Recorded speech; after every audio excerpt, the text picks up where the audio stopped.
નમસ્કાર મિત્રો, ફરી એકવાર હાર્દિક સ્વાગત છે મિત્રો તમારું અમારા આજના વિડીયોમાં। આજનું રાશિફળ 14 જાન્યુઆરી 2026ને બુધવારનું રાશિફળ। મેષ રાશિ। મેષ રાશિના જાતકોના અક્ષર અ, લ અને ઈ। આજનો દિવસ તમારા માટે મધ્યમ ફળદાયી રહેશે। તમારા કામ પર ધ્યાન આપવાથી ફાયદો થશે। તમારી અંદર અજબ પ્રકારનો અહંકાર જન્મ લઈ શકે છે। આજે ક્યાંક બહાર ફરવા જઈ શકો છો। યાત્રા માટે આજે દિવસ અનુકૂળ નથી। આજે ભાગ્ય 80% તમારા પક્ષમાં રહેશે। શિવ ચાલીસાનો પાઠ કરો। વૃષભ રાશિ। વૃષભ રાશિના જાતકોના અક્ષર બ, વ અને ઉ। આજે દિવસ લાભદાયી રહેશે। તમારા વ્યક્તિત્વને નિખારવા માટે ખર્ચ કરી શકો છો। લોકો તમારી વાણીથી આકર્ષિત થશે। આજે ઘરે કોઈ મહેમાન આવી શકે છે। પરિવારમાં કોઈ વડીલના સ્વાસ્થ્યને લગતી ચિંતા રહી શકે છે। વ્યવસાયમાં લાભના યોગ બનશે। આજે ભાગ્ય 75% તમારા પક્ષમાં રહેશે। માતા સરસ્વતીની પૂજા કરો। મિથુન રાશિ। મિથુન રાશિના જાતકોના અક્ષર ક, સ અને ઘ। આજે સ્વાસ્થ્યમાં ઉતાર ચઢાવ રહી શકે છે, તેથી લાપરવાહી ના કરો। આનંદ પ્રમોદ પાછળ દોડ નાણાકીય પરેશાનીઓ ઊભી કરી શકે છે। ઈચ્છા શક્તિના કારણે કોઈ નવું કાર્ય કરશો, જેનાથી સન્માન વધશે।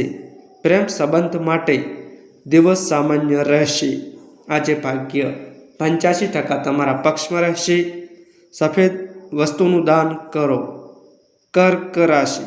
કર્ક રાશિના જાતકોના અક્ષર ડ અને હ। આજે દિવસ તમારા માટે ઉત્તમ રહેશે। ઘર પરિવાર વિશે વધુ મંથન કરશો। વેપારમાં નફો મળશે। સારી આવકથી મન પ્રસન્ન રહેશે। નોકરીમાં કરવામાં આવેલા પ્રયાસોનું ફળ મળશે। પ્રમોશનના યોગ બની રહ્યા છે। આજે ભાગ્ય 70% તમારા પક્ષમાં રહેશે। કૃષ્ણ ભગવાનને માખણ મિશ્રીનો ભોગ ધરાવો। સિંહ રાશિ। સિંહ રાશિના જાતકોના અક્ષર મ અને ટ। આજે દિવસ મધ્યમ રહેશે। ખર્ચમાં વધારો થશે, જેના કારણે માનસિક ચિંતા રહેશે। સ્વાસ્થ્ય કમજોર રહેશે। પિતાનો સહયોગ મળશે અને ભાગ્યના સાથથી કેટલાક કાર્ય સફળ રહી શકે છે। પ્રેમ સંબંધમાં આજે કોઈ બાબતને લઈ પરેશાની રહી શકે છે। આજે ભાગ્ય 78% તમારા પક્ષમાં રહેશે। પહેલી રોટલી ગાય માતાને ખવડાવો। કન્યા રાશિ। કન્યા રાશિના જાતકોના અક્ષર પ, ઠ અને અણ। આજે દિવસ આનંદદાયક રહેશે। બાળકો વિશે વિચાર કરી શકો છો અને ભવિષ્યની કોઈ યોજનામાં રોકાણ કરી શકો છો। બેંક પાસેથી લોન સરળતાથી મળી રહેશે। વેપાર માટે દિવસ સારો છે। નોકરિયાત વર્ગને દિવસ ઉત્તમ રહેશે। આજે ભાગ્ય 87% તમારા પક્ષમાં રહેશે। યોગ પ્રાણાયામનો અભ્યાસ કરો। તુલા રાશિ। તુલા રાશિના જાતકોના અક્ષર ર અને ત। આજે દિવસ સામાન્ય રહેશે। ઘરેલું ખર્ચ પર વિશેષ ધ્યાન આપવું પડશે। પારિવારિક જવાબદારીઓ સમજી શકો છો અને સારો સમય લાવવાનો પ્રયાસ કરશો।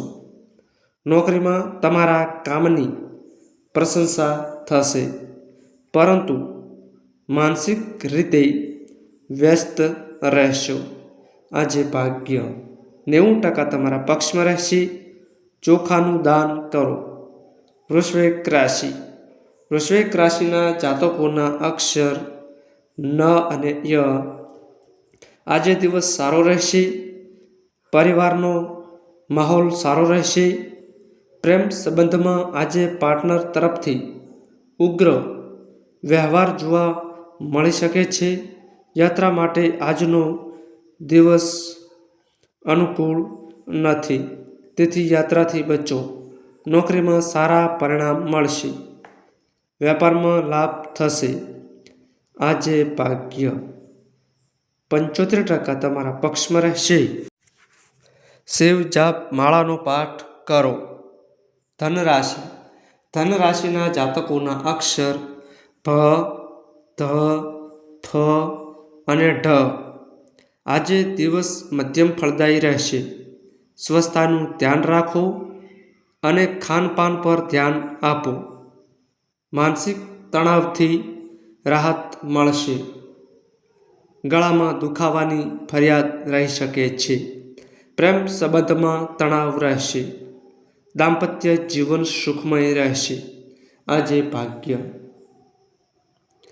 70% તમારા પક્ષમાં રહેશે. તુલસી માતાને નિયમિત જળ અર્પણ કરો અને દીપ પ્રગટાવો. મકર રાશિ. મકર રાશિના જાતકોના અક્ષર ખ અને જ. આજે દિવસ લાભદાયી રહેશે. નવી યોજનાઓની રૂપરેખા તૈયાર કરી શકો છો.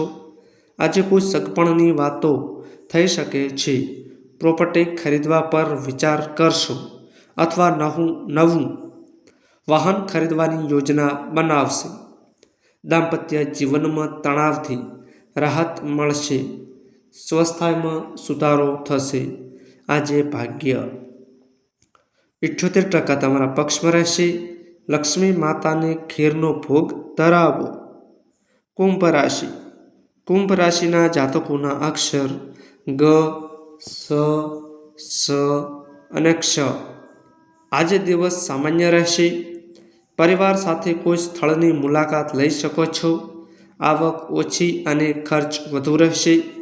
માનસિક તણાવ રહી શકે છે, પરંતુ પરિવાર સાથે સારો સમય પસાર કરશો. પરિવારના લોકો સાથે સારા વ્યવહારથી ઘરમાં ખુશહાલી રહેશે. આજે ભાગ્ય 70% તમારા પક્ષમાં રહેશે. ગુરુજન અથવા વરિષ્ઠ લોકોના આશીર્વાદ લો. મીન રાશિ. મીન રાશિના જાતકોના અક્ષર દ, ચ, જ અને થ. આજે કંઈક નવું કરવાના પ્રયાસ કરશો, જેમાં સફળતા પણ મળશે. જૂની યોજનાઓ પૂર્ણ થશે અને સારો ફાયદો મળશે. કેટલાક સ્થળોએ અગાઉ રોકાણથી પૈસા પરત મળી શકે છે. ફસાયેલા નાણાં મળશે. પરિવારમાં સન્માન વધશે. આજે ભાગ્ય 80% તમારા પક્ષમાં રહેશે. ગણેશજીને લાડુનો ભોગ ધરાવો. તો મિત્રો, આ માહિતી અમારી સારી લાગી હોય તો વિડીયોને લાઈક કરો, શેર કરો અને અમારી ચેનલમાં નવા આવ્યા હોય તો ચેનલને સબસ્ક્રાઈબ કરો. નોંધ: તમારી કુંડળી અને રાશિના ગ્રહોના આધારે તમારા જીવનમાં બનનારી ઘટનાઓ હોય છે. આ અમારી માહિતી કોઈ પ્રૂફ કરતી નથી. આ અમારી માહિતી મીડિયા અને ન્યૂઝ આધારિત હોય છે. સંપૂર્ણ માહિતી માટે તમે કોઈપણ પંડિત અથવા જ્યોતિષને મળી શકો છો.